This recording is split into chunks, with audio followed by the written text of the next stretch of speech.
దేవీ నవరాత్రులు స్టార్ట్ అయిపోయాయి మనకి.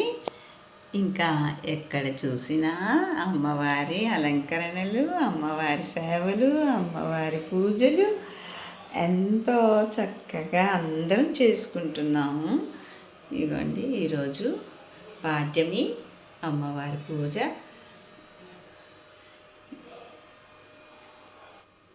చక్కగా అయ్యింది. ఇదిగోండి దేవీ నవరాత్రుల్లోని అమ్మ చూడండి ఎంత చక్కగా తయారయ్యారో. చాలా చాలా బాగా తయారయ్యారు. అసలు అమ్మ వచ్చి కూర్చున్నారన్నంత ఆనందంగా నాకున్నది ఈరోజు. ఎంత చక్కగా అమ్మ పీఠం వేసుకొని చక్కగా కూర్చొని ఉన్నారు. అయితే ఈరోజు ఏంటి, బాలా త్రిపుర సుందరి ఇంత అందమైన అమ్మని ఏమని వర్ణించగలను చెప్పండి? ఏమని వర్ణించను మా తల్లి రూపుని, మా తల్లి మనసును, వెన్నెల్లె మనసును, మాయిల వేపును, ఏమని వర్ణించను. ఈ లలితాదేవి ఈరోజు బాలా త్రిపుర సుందరిగా వచ్చారు. చూడండి అంత అందంగా ఎంత చక్కగా తయారయ్యారు అమ్మ. కలువల మధ్యన అమ్మ చక్కగా కూర్చుని ఉన్నారు. బాలా త్రిపుర సుందరి గైకొనుము హారతి.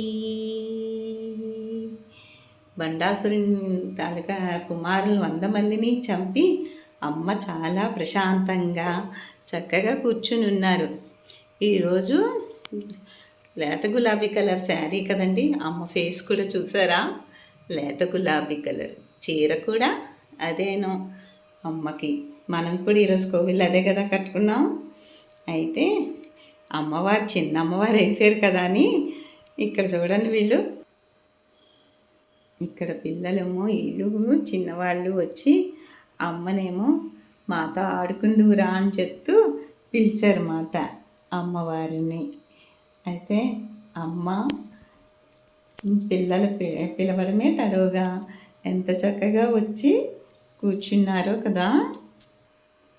ఇంకోండి అక్కడున్న అమ్మ ఇక్కడికి వచ్చేసి వీళ్ళతోటి ఒక గేమ్ ఆడదామని చెప్పి వచ్చారన్నమాట. బాలా త్రిపుర సుందరి కదా, బాలగా ఉండేటప్పుడు ఎంత చక్కగా చిన్ని మనసుతో ఉంటారు కదా, ఆనందంగా హాయిగా. అందుకని తన స్నేహితురాండ్రతో అమ్మ ఇక్కడ ఆడుతున్నారు.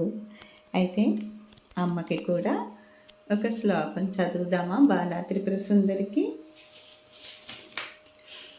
ఐంకార రూపిణీం సత్యాం ఐంకారాక్షరమాలినీం ఐం బీజరూపిణీం దేవి బాలాదేవి నమామ్యహం. ఇలాగా బాలా త్రిపుర సుందరి ఈరోజు అమ్మ మనకి ఈ దర్శనాన్ని ఇచ్చారు. బాలగా ఉంటారు కాబట్టి మన కోరికలన్నీ అడగగానే తీర్చేస్తారు. అందుకే బాలా త్రిపుర సుందరిని అందరూ కూడా ధ్యానం చేసి ఎవరెవరికి ఏ కోరికలు ఉన్నాయో అమ్మని అడిగి నెరవేర్చుకుందాం. ఓకే, అందరికీ నవరాత్రి శుభాకాంక్షలు.